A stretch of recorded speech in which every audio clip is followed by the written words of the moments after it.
ভাবুন তো, এক কুখ্যাত সন্ত্রাসীর ভাই মারা গেছে, কিন্তু এই নিয়ে কেউ একটা কথাও বলছে না। পুরো ব্যাপারটা একটা অদ্ভুত নীরবতা।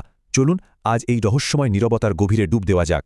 বলিউডের থ্রিলার ধুরন্ধর দেখেছেন, যেখানে ভারতীয় এজেন্টরা একেবারে পাকিস্তানের মাটিতে ঢুকে সন্ত্রাসীদের খতম করে। মনে হচ্ছিল তো ওটা শুধু সিনেমার গল্প, তাই না? কিন্তু এখন পাকিস্তানের বাহওয়ালপুর থেকে যে খবরটা আসছে সেটা শোনার পর মনে একটাই প্রশ্ন জাগছে, পর্দার সেই গল্পটাটি এবার বাস্তবেও শুরু হয়ে গেল।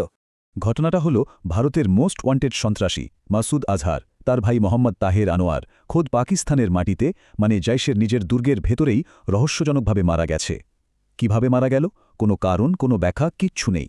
পাকিস্তান সরকার একদম চুপ, জৈশে মোহাম্মদও মুখ খুলছে না।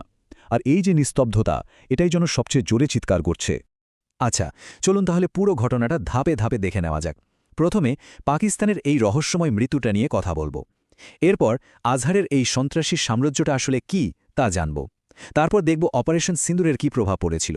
আর সব শেষে 3টে থিওরি বিশ্লেষণ করে আমরা পৌঁছব একদম শেষ প্রশ্নে। এরপর কে?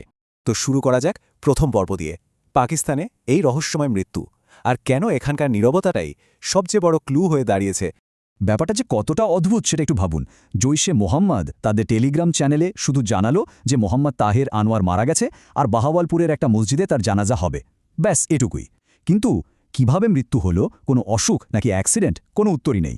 আর পাকিস্তান সরকার বা মিডিয়া তারা তো একটা শব্দও খরচ করেনি। জাস্ট ভাবুন, জৈশের নিজের ঘাঁটির ভেতরে তাদের টপ লিডারদের একজন মারা গেল, অথচ সবাই একদম স্পিকটি নট। চলুন এবার দেখি আজহারের এই সন্ত্রাসী সাম্রাজ্যটাকে। কারণ এটা শুধু একটা টেরার গ্রুপ নয়, এটা আসলে একটা ফ্যামিলি বিজনেস। মাসুদ আজহারের উত্থানের গল্পটা কিন্তু বেশ নাটকীয়। 1994 সে ভারতে ধরা পড়ে, কিন্তু 1999 সালে মনে আছে তো কান্ধার বিমান হাইজ্যাকের ঘটনাটা? 190 জন যাত্রীর জীবনের বিনিময়ে ভারত সরকার তাকে ছেড়ে দিতে বাধ্য হয়। আর ছাড়া পেয়েই 2000 সালে সে করাচিতে বসে তৈরি করে জৈশে মোহাম্মদ, যার পেছনে সরাসরি সাপোর্ট ছিল আইএসআই, তালেবান, এমনকি ওসামা বিন লাদেনের। আর এই যে সংগঠনটা, এটা কিন্তু আক্ষরিক অর্থেই একটা ফ্যামিলি এম্পায়ার। মাসুদ আজহার হলো এবার সর্বেসর্বা। যে ভাইটা মারা গেল, মানে তাহির আনোয়ার, সে ছিল সংগঠনের গ্রাউন্ড অপারেশনস কমান্ডার। সোজা কথায় মাঠে জঙ্গিদের পুরো অপারেশনটা সেই দেখত। আরেকটা ভাই ইব্রাহিম আজহার, সে সামলায় আফগানিস্তানের দিকটা। বুঝতে পারছেন, তাহিরের মৃত্যুটা শুধু একটা পারিবারিক ক্ষতি নয়, এটা পুরো নেটওয়ার্কের কোমর ভেঙে দেওয়ার মতো একটা ধাক্কা। এই ফ্যামিলি বিজনেসটা কতটা ভয়ঙ্কর তার প্রমাণ এদের অ্যাটাকের লিস্টটা দেখলেই বোঝা যায়। 2001 সালের Indian parliament attack, 2016 Pathankot airbase attack, Uri attack, আর 2019-এর সেই ভয়ঙ্কর পুলওয়ামা হামলা, যেখানে আমাদের 40 জন সিআরপিএফ জওয়ান শহীদ হয়েছিলেন। এই সবকটার পেছনেই নাম জড়িয়ে আছে এই জই মোহাম্মদের। এবার আসা যাক তৃতীয় পর্বে, অপারেশন সিন্দুর আর তার পরের পরিস্থিতি। এই একটা অপারেশনই কিন্তু পুরো খেলার মোড় ঘুরিয়ে দিয়েছিল। প্রেক্ষাপটটা তৈরি হয়েছিল 2025 সালে। পহেলগামে একটা জঙ্গি হামলার পর তার জবাবে ইন্ডিয়ান ফোর্সেস লঞ্চ করে অপারেশন সিন্দুর। আর এই অপারেশনে বাহওয়ালপুরের জয়েশের হেডকোয়ার্টারে একেবারে পিন পয়েন্ট অ্যাকুরেসি দিয়ে স্ট্রাইক করা হয়। আর সেই স্ট্রাইকের ফলটা ছিল বিধ্বংসী, 10-এরও বেশি। হ্যাঁ, ঠিকই শুনছেন, অপারেশন সিন্দুরে মাসুদ আজহারের ফ্যামিলির 10-এরও বেশি লোক মারা যায়। এর মধ্যে ছিল তার নিজের বোন, বোনের স্বামী, ভাইপো, ভাইঝি, অনেকেই।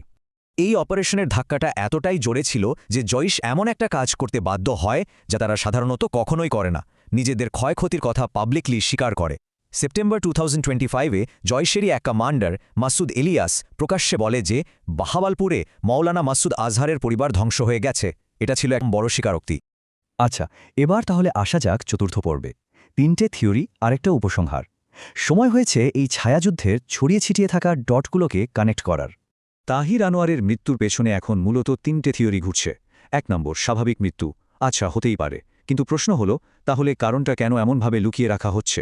2 নম্বর, জৈশের ভেতরেই ক্ষমতার লড়াই।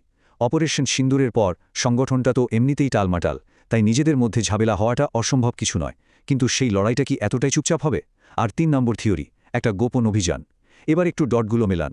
ঘটনাস্থল জৈশের দুর্গ, সময়টা অপারেশন সিন্দুরের ঠিক পরেই, আর পাকিস্তান সরকারের এই অদ্ভুত নীরবতা। এই 3টি জিনিস একসাথে রাখলে এই 3 নম্বর সম্ভাবনাটাকেই কিন্তু উড়িয়ে দেওয়া যায় না।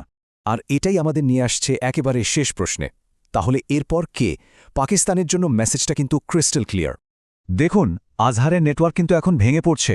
সংগঠনের মাথা মাসুদ আজহার, সে নিজে পালিয়ে বেড়াচ্ছে।